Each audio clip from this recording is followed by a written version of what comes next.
dealing with some annoying bladder leaks? Maybe you're always afraid of where the nearest restroom is when you go out in public and you don't want to pee your pants. Well, today we're going to talk all about exercises to help strengthen the pelvic floor and help with incontinence. And bladder incontinence is so common, but a lot of women don't know that the muscles can actually control it without solely just doing Kegel exercises. My name is Dr. Dawn Andalone. I'm a pelvic floor physical therapist, and I work with women who are dealing with bladder incontinence, prolapse, back pain, hip pain, a lot of the different things that come up in women, especially women over 40, with their pelvic floor health. And your pelvic floor is so important, but I think it's also important to note that women are told to do Kegel exercises and work on strengthening all the time. Well, you can strengthen the pelvic floor, but is it really needed all the time to help these bladder problems? And I think that's a misconception. So today we will talk through the most important exercises that a woman with bladder incontinence needs to make sure that they add into their routine, and we'll go from there.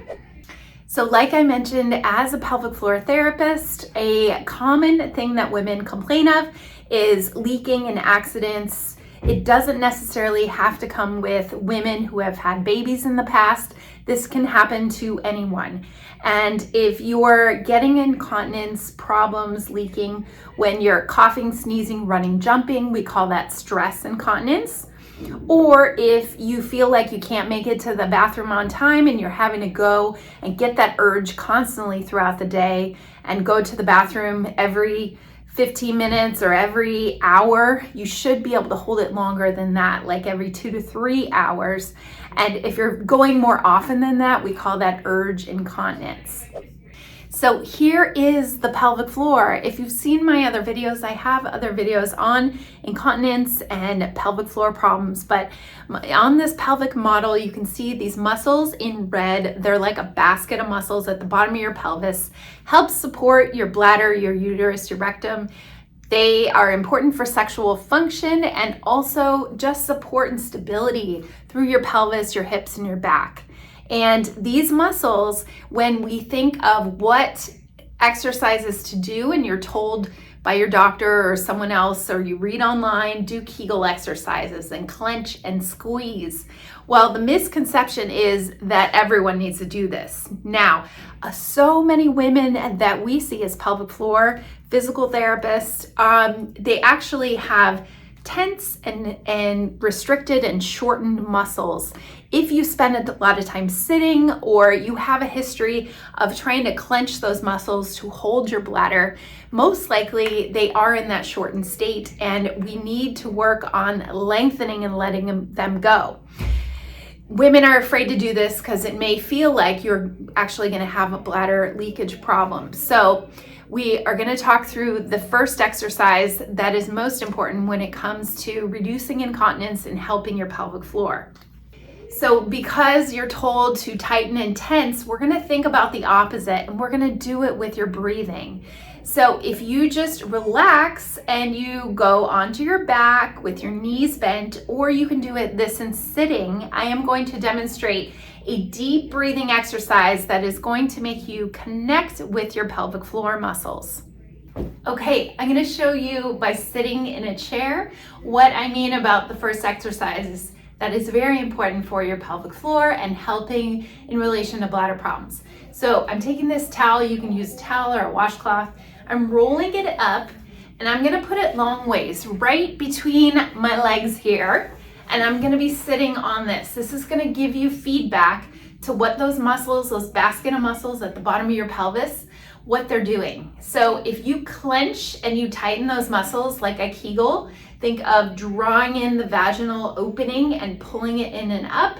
That is a Kegel exercise. We want to do the opposite. So you're going to think of letting go those muscles, and it's easier to do once you actually clench them. Now try to let them go. So you can feel what that feels like when you actually relax the muscles. Now, let's try it again. You're gonna draw in and up and tighten away from the towel or the washcloth, and then go ahead and let it go. So we're gonna practice some deep breathing, and the whole time you're not gonna clench. You know what that feels like now because we just went through it. So think of taking your hands around your rib cage, and we're gonna take an inhale. Breathe in through your nose, and you want to feel that same amount of letting go through your pelvic floor. You're not pushing out, you're just letting those muscles go. And then exhale. You stay nice and relaxed through your pelvic floor. Inhale. You may feel your ribs move out side to side like this. This is what you want. And the whole time my pelvic floor muscles are not clenching. And then exhale through your mouth. Do this about 10 times, and you're going to inhale with the ribs and then exhale through your mouth. Keep in mind, this is not a clenching exercise. That was just to show you what it feels like when your muscles are actually relaxed. So now that you've recognized this, this is very important to know. So when you're moving around and you're trying to clench those muscles all the time, it becomes like second nature, and your brain always wants to default to what feels normal to you. So make sure that you're not clenching those all the time. That will not help your bladder. In fact, it will allow your muscles to go back to their normal state so they can work when you need them. If you're jumping or you're coughing, those muscles should automatically draw in and up instinctively. And for women that already have tight and tense pelvic floor muscles, they're not going to be able to do that when they're already shortened. So that is the first exercise to work on. You can do this a few times a day, about 10 times, but it's great to connect to your breath. And starting and sitting, you just recognize your pelvic floor and what that actually feels like there. And then you can go into lying down on your back or doing it in other positions as well. Okay, the next exercise is a pigeon stretch, and we're gonna do this to lengthen and open the pelvic floor and give it a little assistance, just like that last exercise. This is also important because your muscles will know what to do when you have to pee, have to go to the bathroom, but you're trying to hold it, that you can actually get more support from those muscles. So I'm using my table here. You can use a box, you can use a bench, or even your bed or arm of a couch. And we're gonna take your right leg and you're gonna bring it up in that position. If you've ever done yoga, this is like a pigeon stretch. So I have my knee bent to 90 degrees and I'm coming forward, stretching my hip and trying to open up that hip. Now, this can be very difficult for some people, so that is a more advanced version. If you can't do that and you can't get your leg up there, no worries. You can start with a figure 4 stretch. So I'm gonna demonstrate that using a wall. Okay, I am down on the floor. You can find a place in your house where you have your feet up on a wall. My knees are bent at 90 degrees. And I'm gonna cross my ankle over my knee this way, and the wall is for support for the other leg. And you can see I'm rotating externally on that hip so I can get some opening in the pelvis, and really you'll feel a good hip stretch like through your glute and everything. So with these stretches, you want to hold them for at least 30 seconds to a minute. Do a couple times on each side. You can do this once or twice a day, but this is also very helpful. And keep in mind, do you feel like you're clenching your pelvic floor, or do you feel like you're letting it go when you do this? You should be letting it go. So that is the second exercise. Now the third exercise I am going to show you is connecting to a bridge type of exercise that's going to work through your hips, your core, and your pelvic floor all at once. So we're going to put that together. Now, those two exercises to really lengthen and open up the hips are very important. And then we want to follow through with getting some movement of the pelvic floor. So with any muscle, you want to be able to let it go as much as possible and then work on strengthening as much as possible. But if you're solely just working on strengthening, that is not going to solve the problem. So I am on my back with my knees bent. I'm going to inhale and then pull in through the navel, pull in through the pelvic floor, and lift the hips up. We come up into a bridge and then let all those muscles go and relax on the way down.